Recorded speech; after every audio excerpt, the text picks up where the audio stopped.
All right, y'all. It's Jay Dizzle, Black Guy Stand Radio, Liberation Minded Media, B1, New Black Media. So I want y'all to tap in on this one. I'm gonna try to make this one brief. I do want to show you the power of black protest and make a couple points of why it's important, not only to continue resistance, not only to stay on code, right? To use our voices and power and woman power collectively to get results. And this is something, and protests reduce police killings, new research shows. So this is important for several reasons I'm going to get into. Like when it comes to some of our race traders, when it comes to people like Kyle Rittenhouse and others that were in the alt-right, and those who would like to disturb our protests or undermine our protests or undermine our organizations or organize our individuals that lead or contribute to these type of results. It's actually very deadly. Something that I've said many times, it's actually very deadly and detrimental to go against the grain. And this is just, it's a little bit of touch of truth to why that is the case. So let's go ahead and look at this real quick. So George Floyd's death in police custody brought a huge and rapid increase in protests over police brutality. Thousands of marches driven by the assumption that taken to the streets will bring change. Does it? So George Floyd was more of a catalyst, right? What we seen in the summer of protest that was sparked mostly by George Floyd, but it wasn't just George Floyd. There was a slew of things leading up to that for decades, if not just the years. So when people seen such egregious, a little, even if it got a little edgy, even if it got a little violent, even if it got a little aggressive, they went to the streets. And something that's different that happened in this particular protest, these particular protests, were that we had allies across the board that were also in the streets with us. Something that a lot of the pro-blacks were saying wasn't a good thing, but I said it's a good thing. It was a good thing that there were others that were willing to join us in protest, because we, in a lot of cases, are what helped them get their movements going. The LGBT movement is popping off because of black participation. The black feminists helped push that feminist bullcrap and help legitimize it. So yes, we were able to utilize allies from across the board, and that's a good thing, but that's not the point of this. Let's go ahead and look at this. So critics argue that protest brings mostly more strife, pointing out the weeks of violent demonstrations in Portland, Oregon, which is right down the street from where I'm at. I'm in Seattle, and there was actually a police department that was taken over for weeks. Actually, a couple square blocks that was taken over for weeks, and a lot of people weren't liking it. A lot of our own people weren't liking it. Oh, it won't last. Oh, what's that gonna prove? Oh, what's that about? Oh, you won't be able to keep it. And well, if you defund the police, then who's gonna respond to this and that? Blah, blah, blah, blah. But what I'd like to say was it shows the power of the people, right? So anyway, or the melee during the protest over the Jacob Blake shooting in Kenosha, Wisconsin. And look what happened in that situation. That was the situation where Kim Potter was just recently found guilty, right? Derek Chauvin was found guilty. The killers of Ahmaud Arbery were found guilty. That means this momentum that's being built up. You see, when we start, and whatever we do, you have white kids breakdancing in Czechoslovakia right now. You have Japanese kids scratching right now. You have people in London wearing skinny jeans, quoting Lil Wayne lyrics. All over the world, our culture is contagious. So part of our culture has to be resistance of police oppression and building ourselves. And when we do that, others will flock to help us because influence.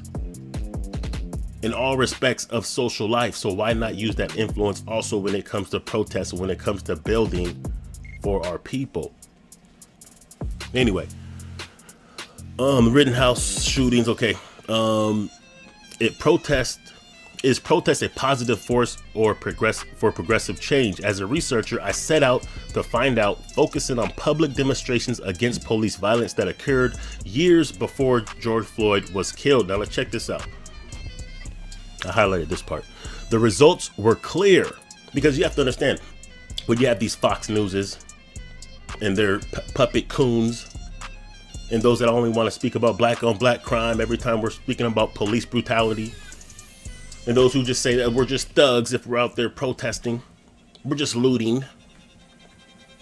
There's really no change. Even some of our own people during that George Floyd protest, they were getting scared. They did not like it.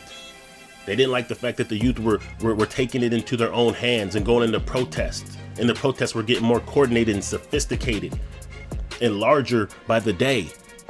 And they continued throughout the whole summer plus.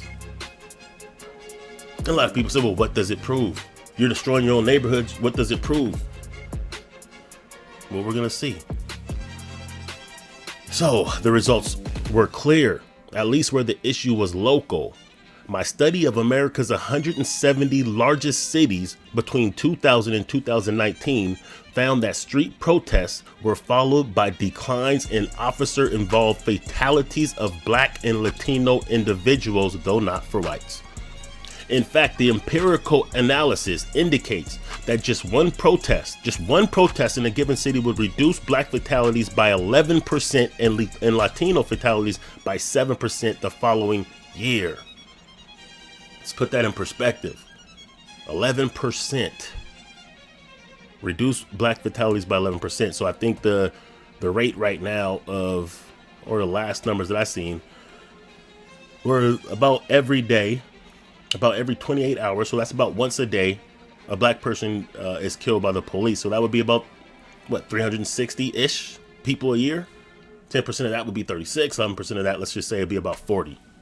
That's 40 lives saved by protests. That means us actually doing something collectively actually yields results. That's why what Kyle Rittenhouse did, and the backing that he got, mostly from the alt-right racists, but also from some of our own, that's why that's so detrimental. See, that's why they were so quick to run to his defense. Because what he did was try to disturb or disrupt or make it less likely, create fear in those of us who would protest at Black Lives Matter rallies. So if we stop protesting, then maybe these numbers don't continue to increase. The reduction of Black fatalities.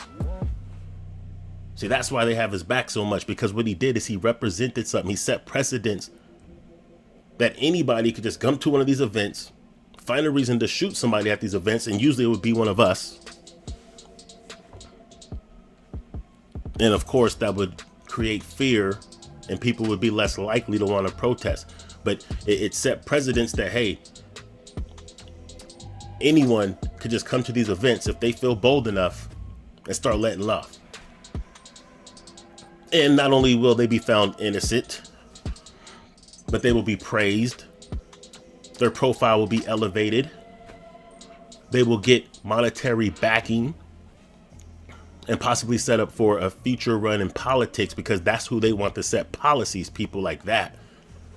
So when I had the Black Guy Stand radio broadcast a few weeks ago, and a brother called in saying that he said he actually contributed to Kyle Rittenhouse's defense. And then so many others were saying that, hey, Rittenhouse was innocent and it was self-defense, not understanding the bigger picture. Black fatalities reduced by 11% after protest. White boy comes in with the gun, starts shooting protesters, is found innocent, gets made a celebrity, a political figure, gets rich. Now, what do you think that's going to do for the average poor white trash racist who also has a problem with us protesting?